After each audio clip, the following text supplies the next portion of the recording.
Oh no!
Welcome back, everyone. We're out here on the deck in downtown Burlington, the American Red Cross Blood Center. As promised, we have the CEO of the Northern New England chapter of the American Red Cross, Sue Parmer, with us. Hi, Sue. Hi there. Nice to be here, Jerry.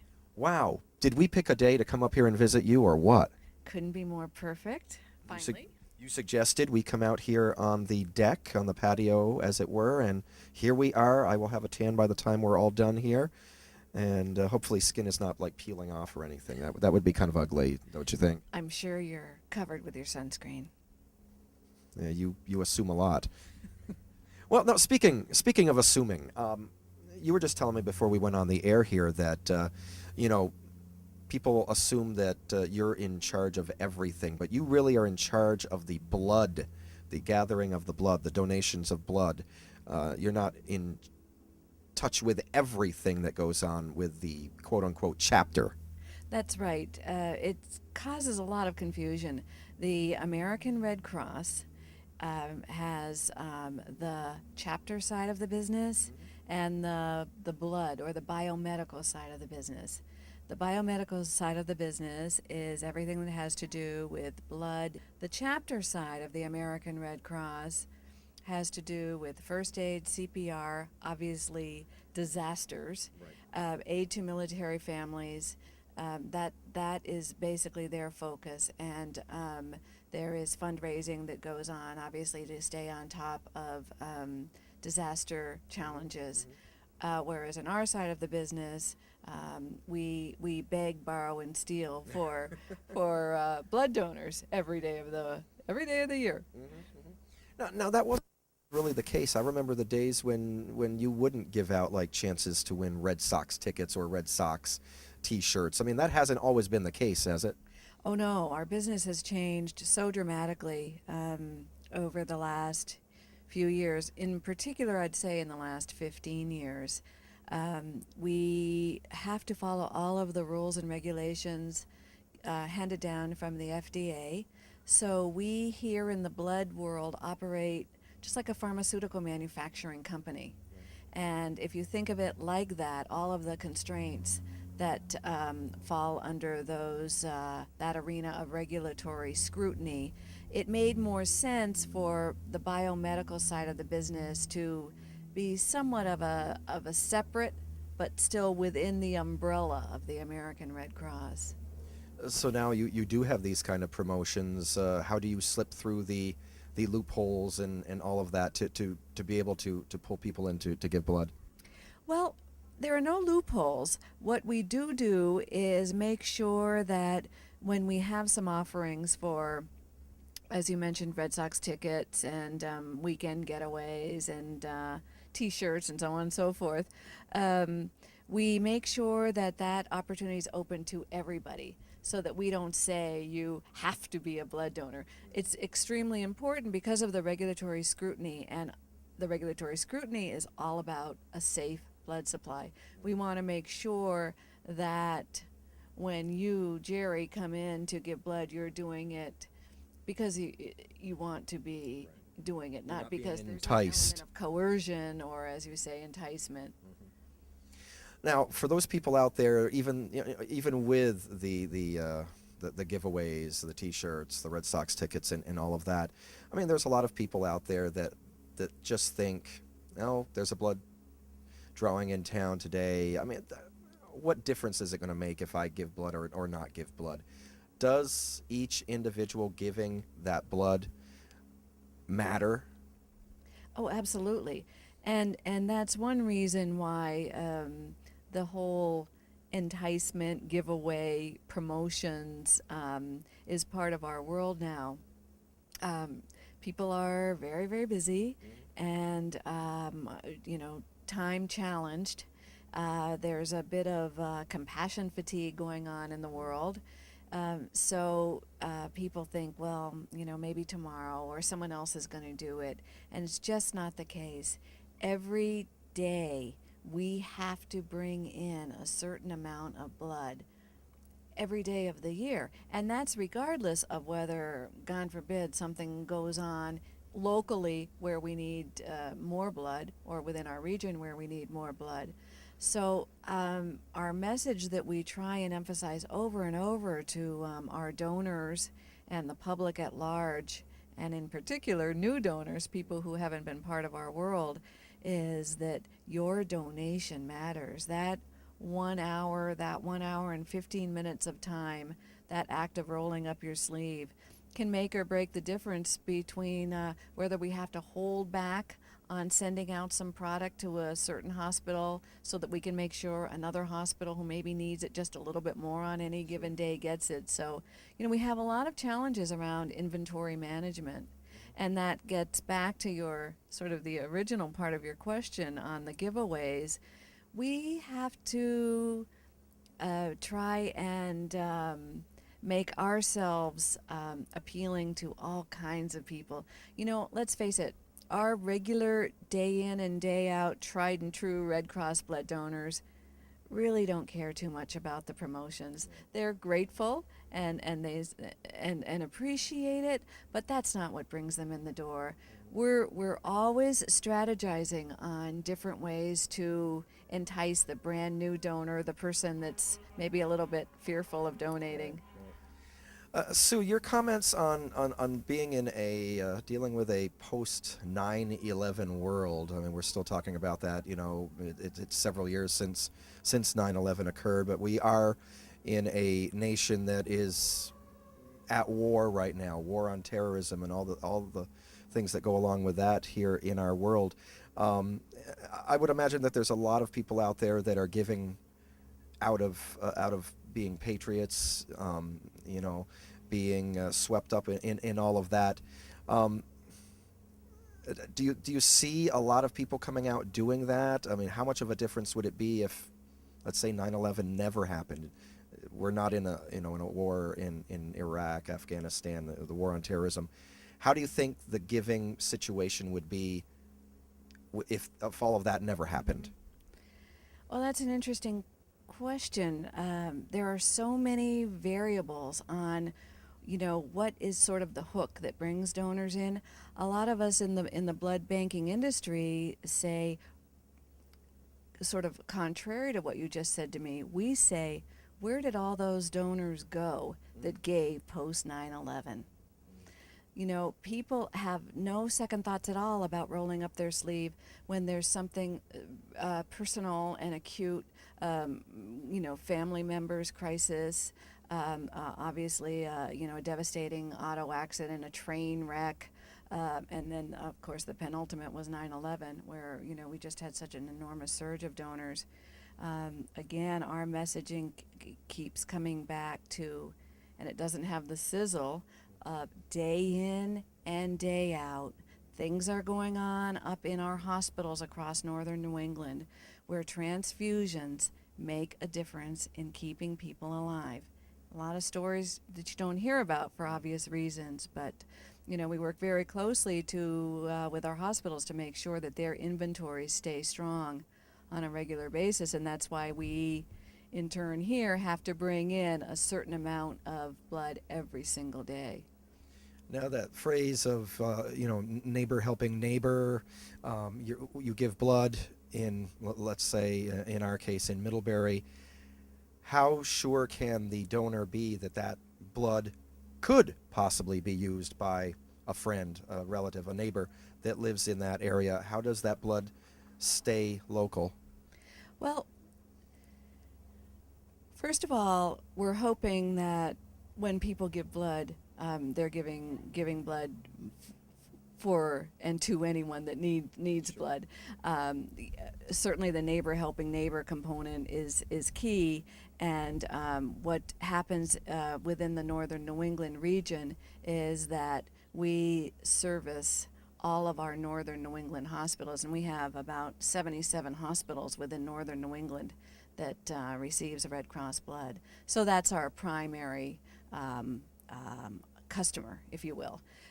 We also are able to, because of the generosity of the donors in northern New England, we're able to help out Massachusetts with their, because we happen to be what I would call sort of donor rich, and there are many more challenges with collecting in Massachusetts. So maybe it should be rephrased, a New Englander helping New Englander. I like that. I'll make a note of that. So what else do you do as CEO? You're in charge of the blood center here. You're in charge of that aspect of it. What are some of your daily duties? What kind of things do you oversee as CEO? Well, as you mentioned, the northern New England region consists of Vermont and Maine and New Hampshire. And we're a region unto ourselves. And we have our own board of directors within the northern New England region. So we have the Burlington Center and bloodmobiles, between 2 and 4 bloodmobile operations leaving this center every single day, Monday through Friday, and most weekends. And of course, the donor center is open every day. And the same thing goes on in Manchester, New Hampshire. And the same thing goes on in Portland, Maine, and Bangor, Maine. So between the 3 states and the donor centers in the states and the blood mobiles and the blood buses that go out, we collect about 191,000 pints of blood a year. On top of that, we have the platelet pheresis operation, where we collect just platelets and reinfuse the red cells back to our wonderful donors. So we have very strong platelet pheresis program in Portland, Maine, Manchester, New Hampshire, and right here in Burlington. We collect about 28,000 platelet pheresis products. Again, another life-saving product. I work closely with our hospital customers, making sure that their needs are met. Obviously, like anyone in the business world, I have to keep a close watch on expenses, and making sure that we're right on our targets. I would imagine those bloodmobiles put on a lot of miles, use a lot of gas. Well, that's actually been a challenge for us this year. Any business that has vehicles out on the road, I'm sure they've sort of blown their fuel budget this year, as we have. Right. Oh yeah, I mean, here in Vermont we have we've got 4 trucks and about 9 vans. And our folks, our nursing staff, our collection staff are all over the place on any given day.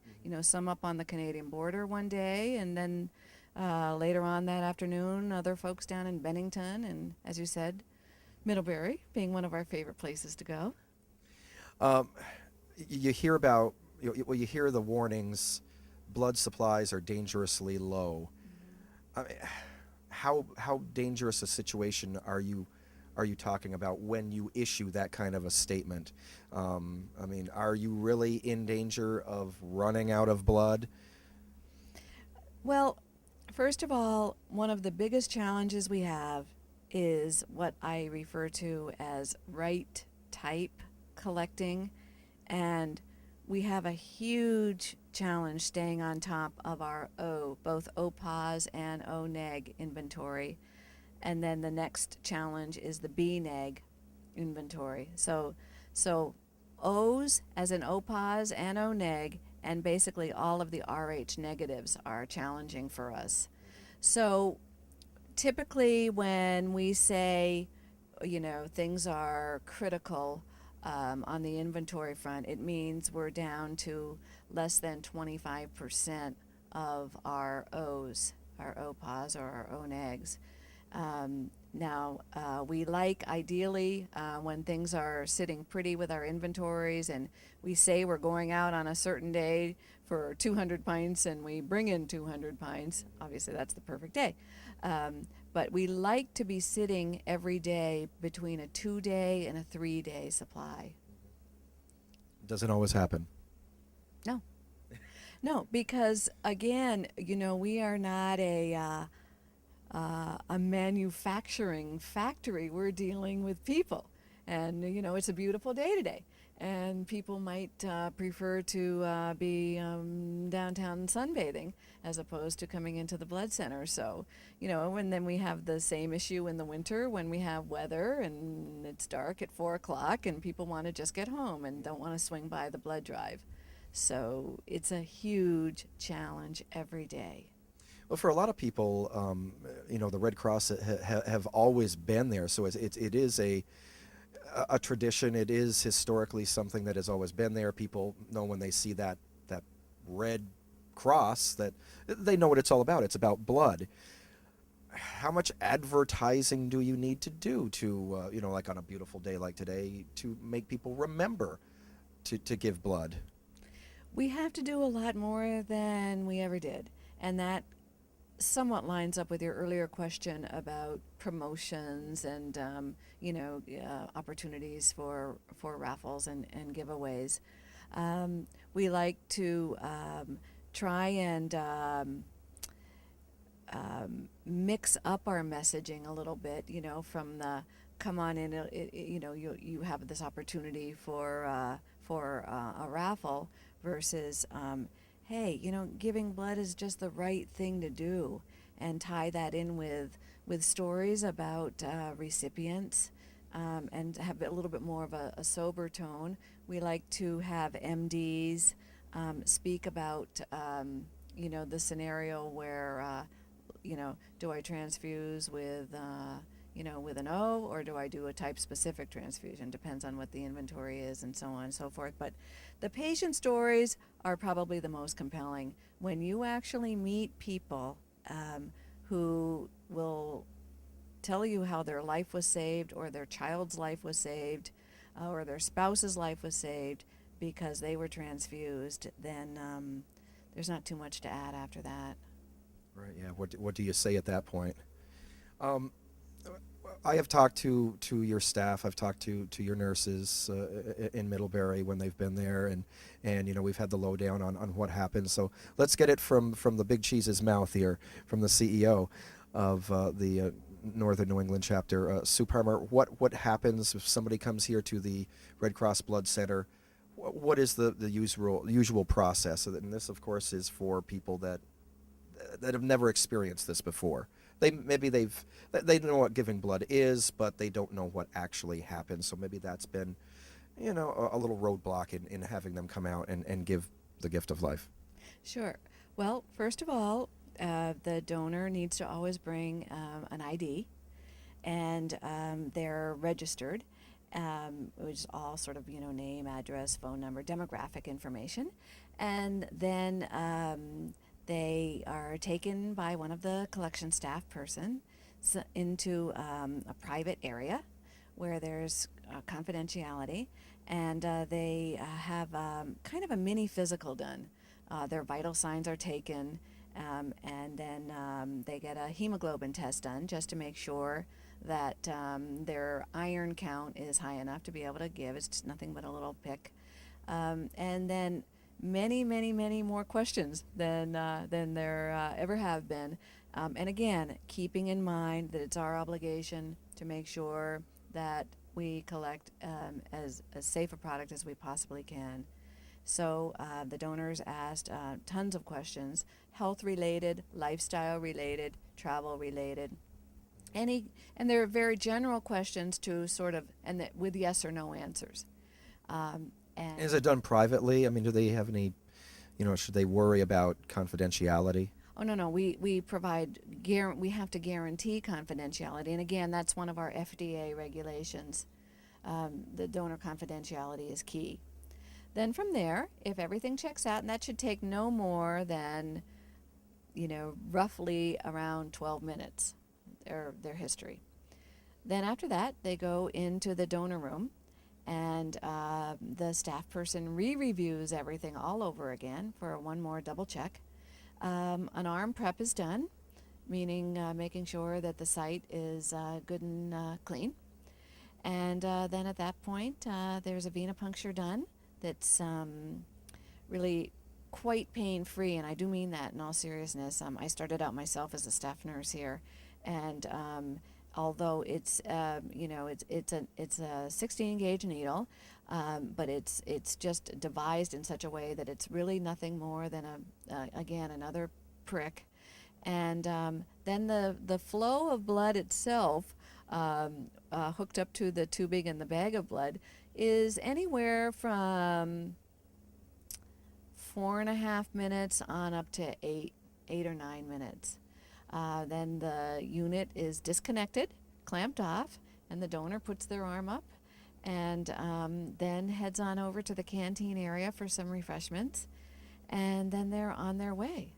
They'll get a lovely packet in the mail soon, telling with a blood donor card, telling them what type they are, and then they're in our system, if you will, so that let's put it this way: if you're an O and you're an RH negative, you'll never be lonely. Okay, so that's it in a nutshell. Really give about an hour for the whole process. So really, people on their lunch breaks could do something like that, or, it really is not it shouldn't interfere with their schedule too much.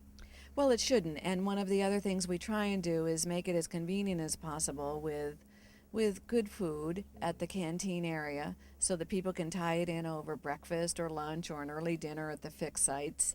When we're out on the road, we always have a nice canteen at all of our blood drives. So I know you do in Middlebury. Middlebury's great. And I have to tell you, the folks in Middlebury have been outstanding over the years. The Middlebury crew is so supportive. The chair people and the folks behind the blood drives, the volunteers that are drummed up, are just a class act. Never mind the fabulous donors. Now, people should also know that they can come out here. They don't need to feel obligated to give blood. I mean, they could come here just to ask questions and get information before making that decision too, correct? Oh, sure, and we'd be happy to partner them up with one of our collection staff and walk them through the process. When we go to high schools where 90% of our donors are first-time donors, we try and go ahead of time to speak at assemblies and sort of lay out the process as I did for you, but do a little bit of a show and tell, so that the day of the blood drive, it's not such a big mystery. I was going to ask you, Sue, about education. You start them out young, don't you? Do you go into schools and talk to the youngsters about what it's all about? We do. We have a large segment of our blood donations in both the fall and spring are at high schools around the state, and clearly the education piece makes a big difference. And what's been interesting is many of these young adults go home and explain what they've done to their folks, and then we end up getting their parents in too. So sometimes it's kind of a role reversal where the students are bringing their parents in. That's great. Well, Sue, this has been awesome. Thank you so much. Weather is perfect, and we certainly encourage people to give the gift of life. Speaking of education, for more information, people can always call 1-800-GIVE-LIFE. That's your traditional phone number there that people should certainly have memorized. And we will link from our website over to your Red Cross site for more information. So people can go to INFOcus on INFOcus VT, our new shortened site, infocusvt.com, and people can link over to that. Well, I thank you very much. I appreciated you both coming down here today and learning more about our business. Thank you so much. Sue Palmer, who is the CEO of the Northern New England chapter of the American Red Cross. We're here at the American Red Cross Blood Center. I want to thank not only my crew of one, Vinny, for coming out on this beautiful day. It was tough to get him out here. He wants to be off sunbathing, I think, himself. But also Carol Dembeck for helping us out, lining all this up for us today. And hopefully this has been helpful and educational for you. We've got more on the way. Speaking of which, when we come back, we will be heading out to the Vergennes Opera House to educate you about what goes on in that wonderful little city of Vergennes and that beautiful opera house. We'll be talking with Jackson Evans, who is the executive director of the Vergennes Opera House, all about what goes on behind their doors when we come back. In Focus, People and Places.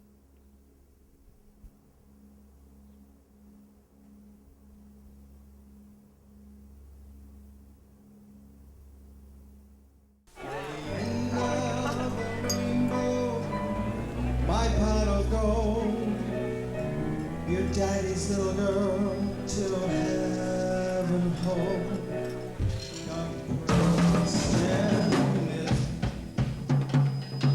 It's easy to tell if you've had way too many. But what if you've had just one too many? Buzz driving is drunk driving. Welcome back, everyone. In Focus, People and Places continues center stage at the Vergennes Opera House. We're here with the executive director of the Vergennes Opera House, Jackson Evans. Hello, Jackson. Hi, Jerry. Great to have you guys here today. Well, thank you for inviting us here. We're here in the heart of downtown Vergennes, Vermont, and this really is the centerpiece of this community. You've got to take a lot of pride in what has been accomplished here and your role. I know you're still relatively new to this, to being the executive director here at the Opera House, but I mean, you've just got to have goosebumps when you step in here and see how fabulous this looks now.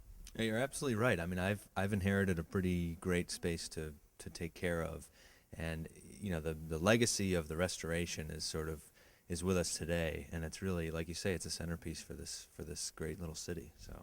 And this really was the sort of boost that this community needed to really revitalize the downtown area. Exactly. Revitalization usually takes a spark. It takes one spark, one group of people to kind of spearhead the movement, and it started with the Opera House and a couple of other, then it led to the Stevens Building, and it sort of continued down Main Street. So it's really, this is kind of ground zero, so to speak. So where are you at right now? As far as the restoration goes, I mean, this is what you see is about 10 years worth of solid fundraising and capital campaign projects, and we're at a great point where most of the major work is done. I mean, there's a few things that we need to finish to really preserve the building, and that's installing a sprinkler system throughout the building to make sure that all the work that was done is not lost. But I mean, we're in a fully operational state right now, year-round, with heating, air conditioning, and everything else. So. And it really it took a lot of donations. It took a lot of help.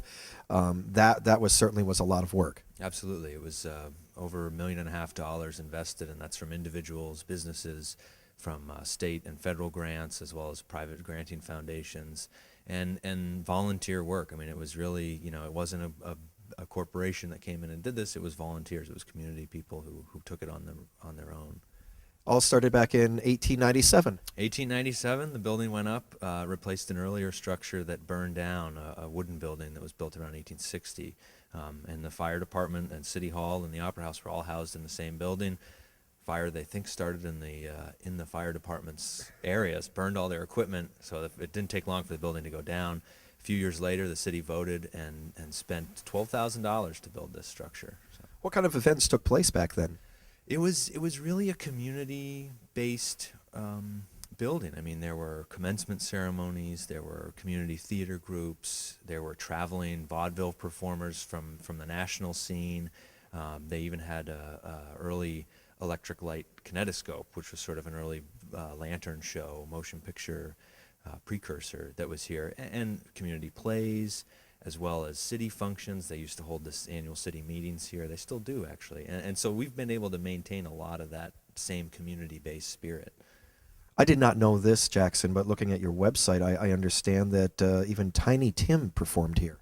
Yeah, that's there's been a lot of different stories about who's been here, and I've been able, through my own research and some of the research that was done by other people involved with the organization. We've been able to find a lot of links to different people like that, and you know, while I haven't found anything concrete, it's definitely Tiny Tim is definitely his legend is here in the space. So it's something we like to claim for sure. So besides the entertainment, as you mentioned, this is still home to a lot of local activities. Absolutely. I mean, as we're set up today for a city council meeting tonight.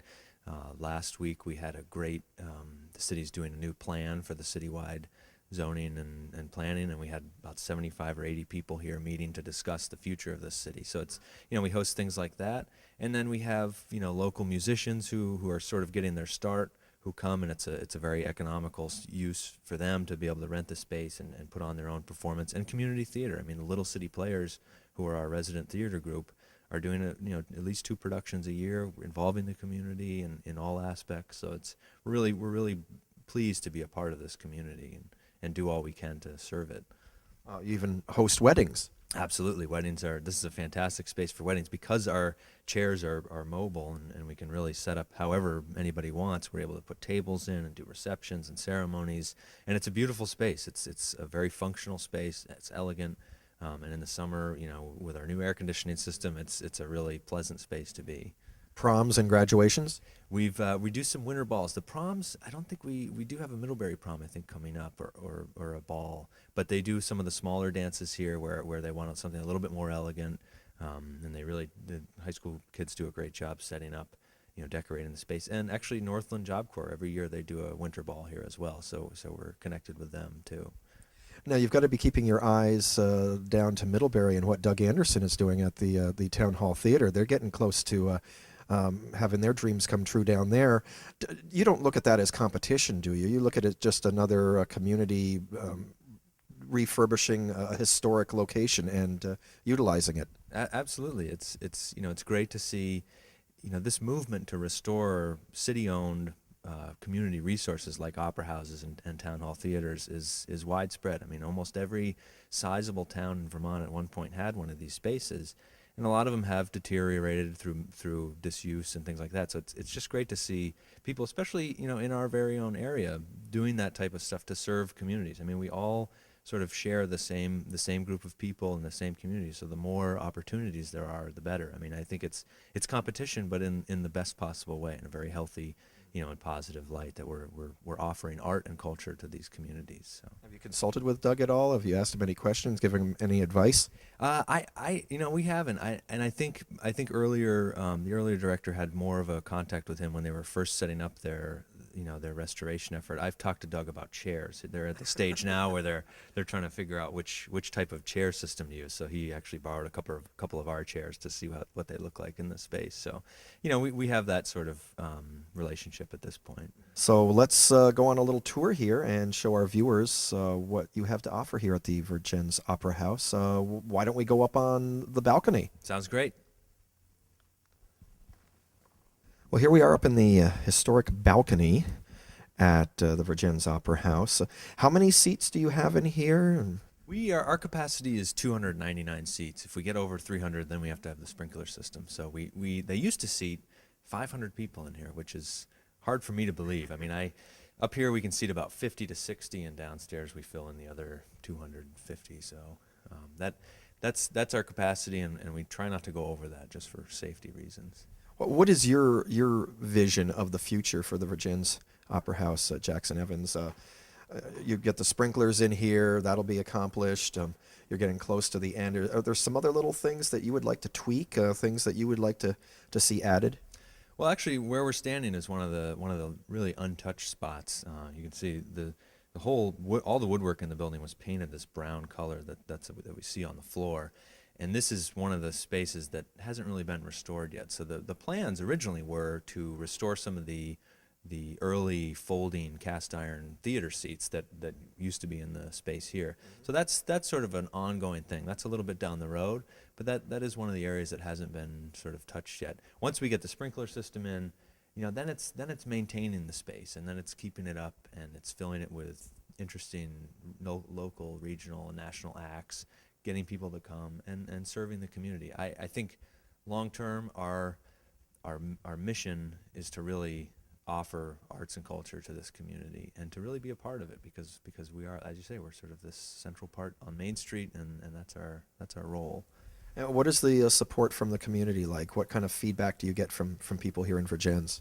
It's really good, and it's been, we have a lot of strong support from the business community. They know that we're sort of a draw during the summers, especially people coming to see different things and just looking at the architecture and traveling down Main Street. So the businesses are extremely supportive, and we have a lot of great individual support from families who appreciate coming to different events. And we have a great volunteer network that we're constantly building, which is mostly made up of local citizens. So the support is great, and I think people are more and more realizing the importance of having something like the Vergennes Opera House in their backyard. Jackson, why don't you take us down to the beautiful lobby, and we'll talk more about this historic Vergennes Opera House. Right, let's go. Jackson, talk about this historic, beautiful lobby of yours. How did you get it this way?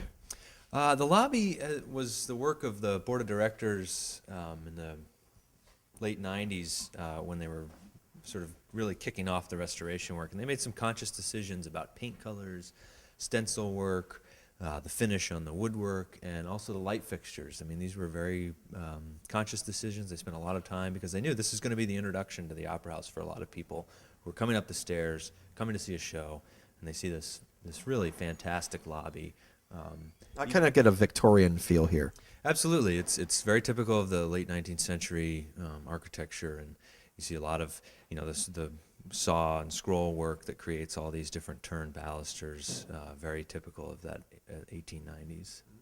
Now, how do you publicize? How do you get the word out? I know a lot of it is word of mouth. People that have been here are spreading the word. But how else do you get the word out about the Vergennes Opera House? We use a lot of the typical avenues, but we also get pretty creative with different postering campaigns and sending out press releases. Because we're a nonprofit and our work really serves the community, we look at these as concerts and events, not just as ways to make money, but as ways to introduce the community to new things. So we really try and work that cultural and artistic avenues. I know you do have a website, and we will link to it from ours, INFOcusVT.com. Talk a little bit about what people will see there. There we've got an events calendar we keep up to date on a pretty much weekly basis with different events. We also have information about how the facility works for rentals, and if people are interested in doing weddings, things like that. And we also have some of the history of the facility as well. Well, before we close things out, Jackson Evans, I know you want to show us your real historic, your real beautiful special curtain in there. Absolutely. This is an original painted drape, original to the Opera House, painted by an itinerant curtain painter in 1897. It was one of the things that's pretty amazing about it is typically these curtains were rolled up on a winch.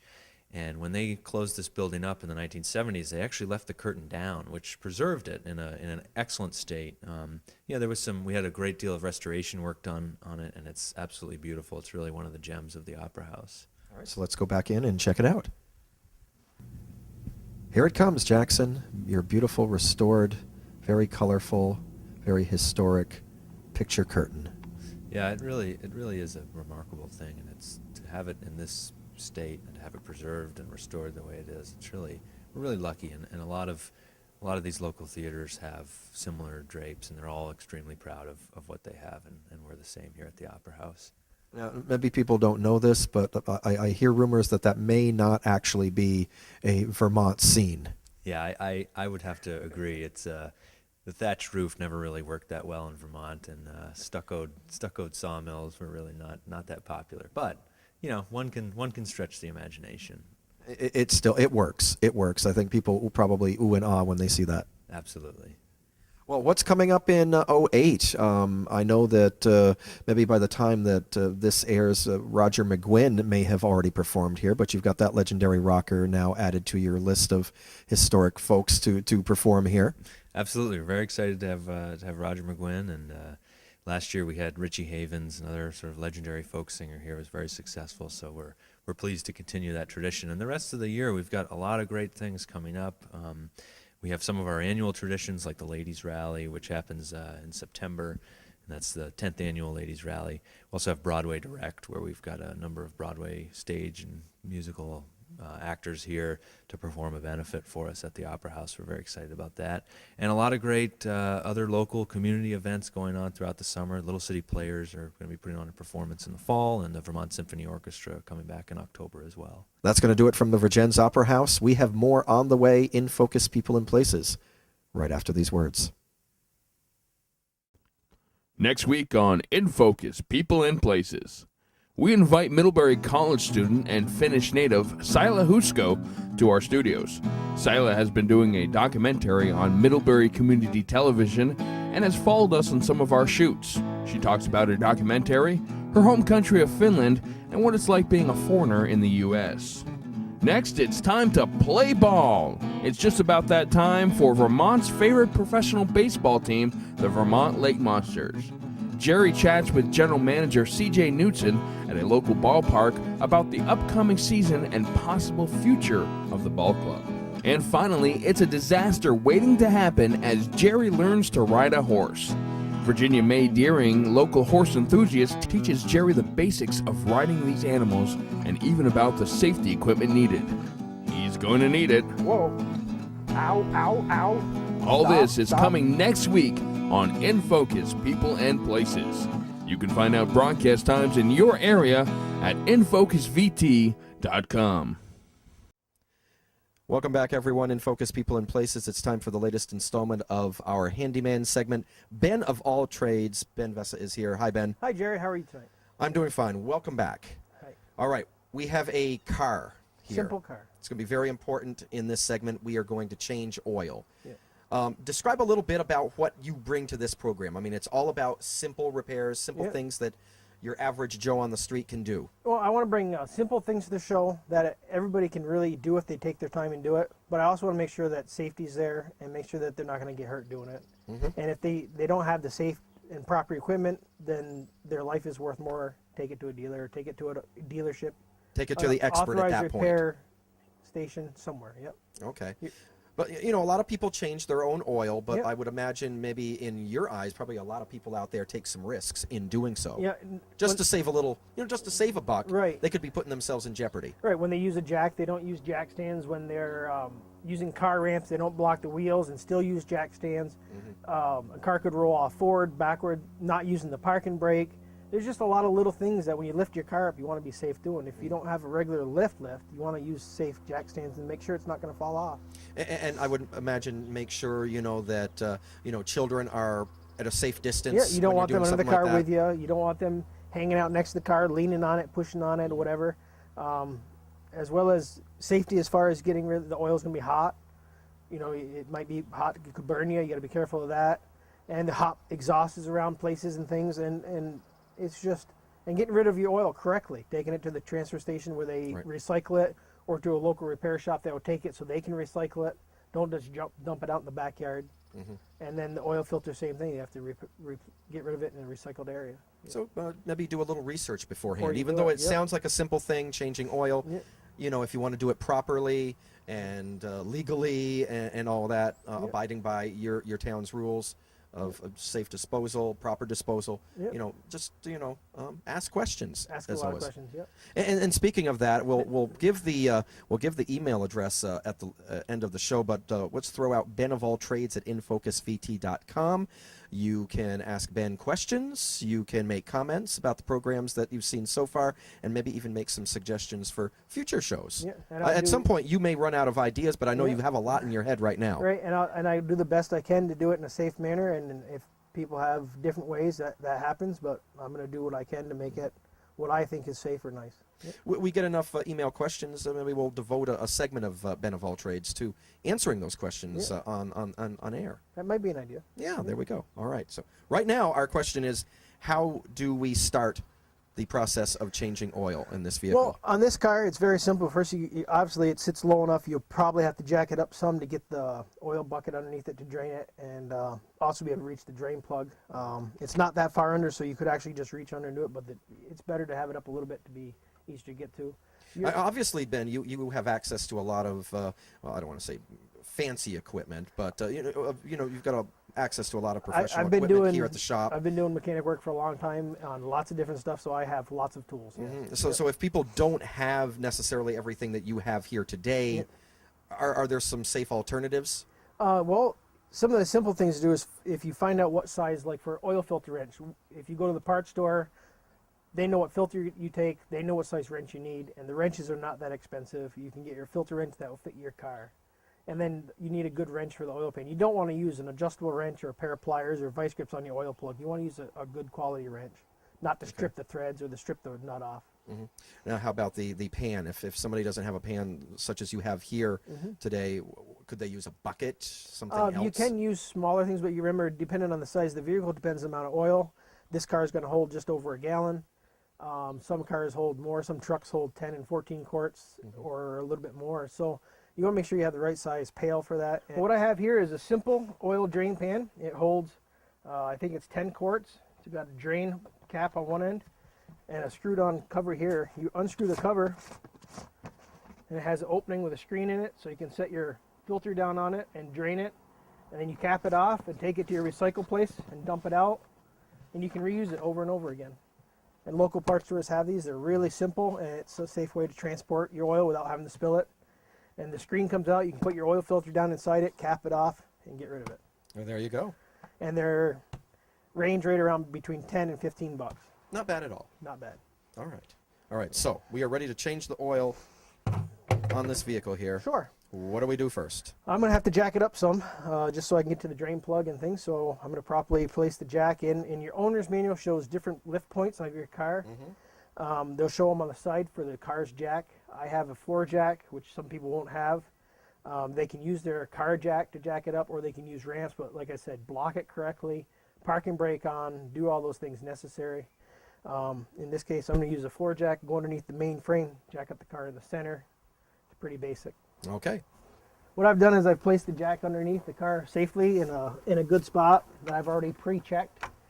And I'm going to jack it up to be able to get the jack stands under it.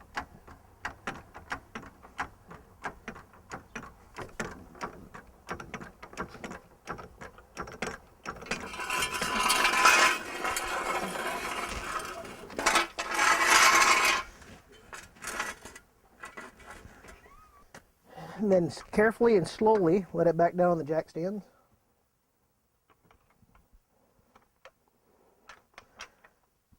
And before you let your jack down all the way, make sure it's going to stay up there so it's not going to fall off. You can let your jack down. Ta-da! And again, as we mentioned earlier, Ben, safety first. Keep small children, your pets, anything you don't want to have the car fall on a good distance away. Yep. So what I have is a simple, of course I have a creeper because that's what I do, and an oil drain pan, and I'm going to go underneath and drain the oil. See it?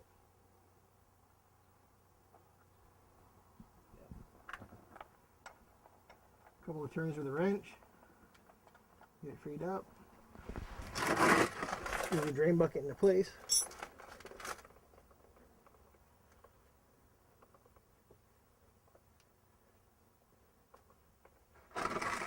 And here comes the oil.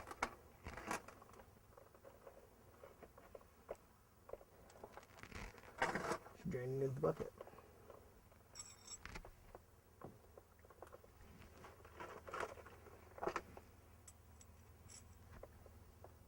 Again, you want to keep some rags handy and stuff so you can wipe your hands and keep the oil off them.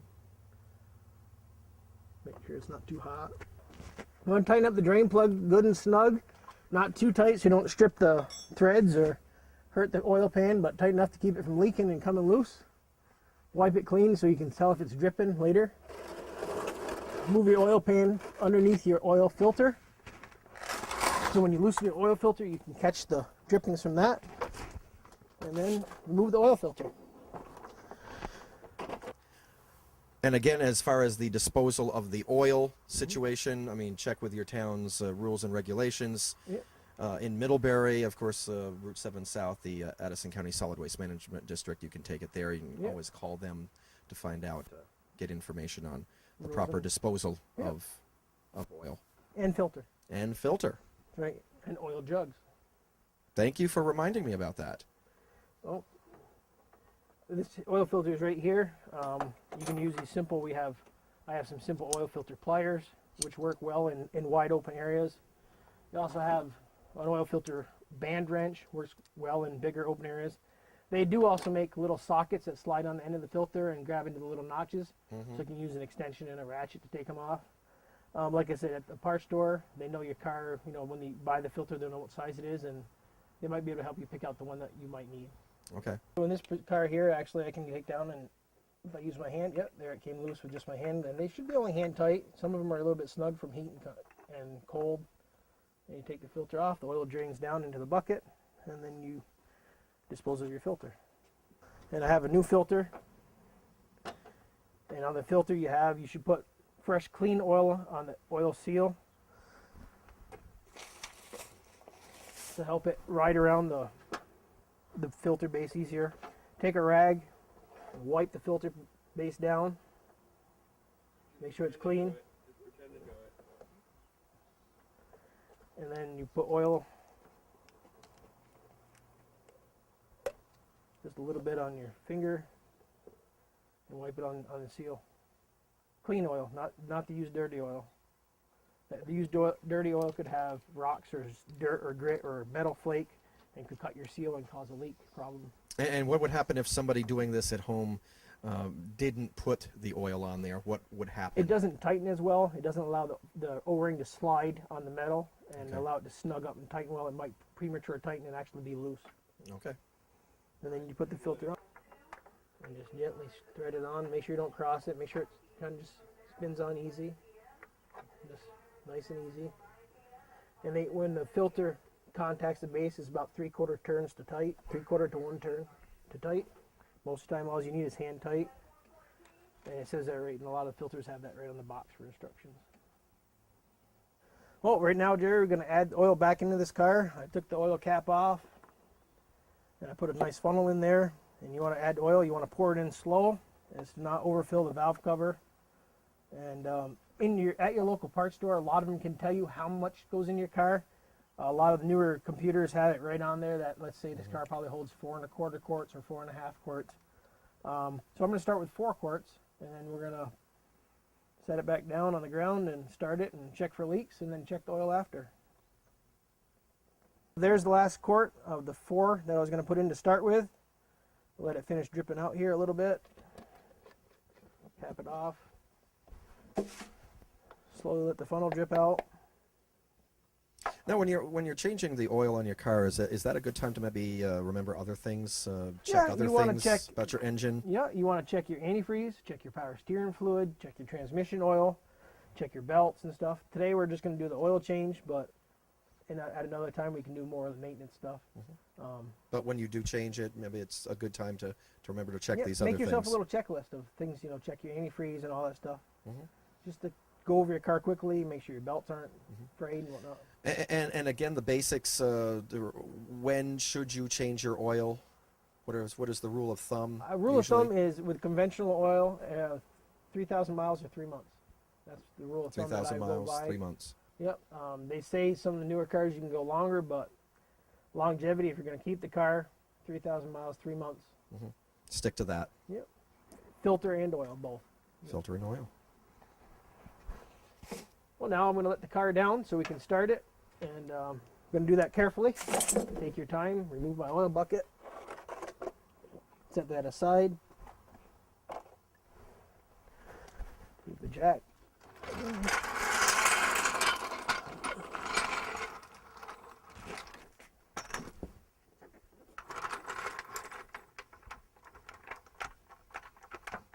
Again, making sure you jack in a safe place and take your time. Do it right the first time. That way you can live through the whole experience. That is always a good thing. The jack stands are released. Carefully reach under, adjust your arm, and grab the jack stands out.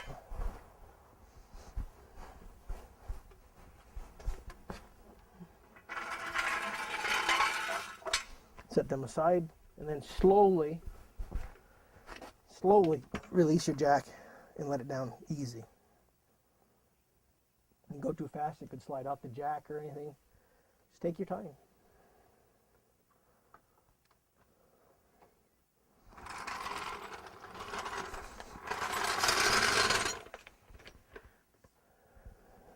And now's the time for you to start your car and check for leaks. So I'm gonna. And you'll pretty much know right off if there's leaks. Yeah, it's good if you have somebody else start your car too, so you can, if you stay back, stay away from the belt, stay away from moving parts. This car here is easy. The filter's right out in front. The oil dipstick's there. I know that 4 quarts is plenty to start the car, and I'm going to ask for somebody to start the car for me, and I'll check for leaks. Jerry, go ahead and start the car. Look around the oil filter. Check for leaks. I don't see anything coming out of there. Look under the car. Nice and dry. Okay, you can shut the car off. And now we're going to check the oil. See where the oil's at. Give it a second to settle the oil down in the base. Just check the oil, and it is full. This car holds 4 quarts. Jerry, you can come back out of the car now. And you can come Well, up that here is and- a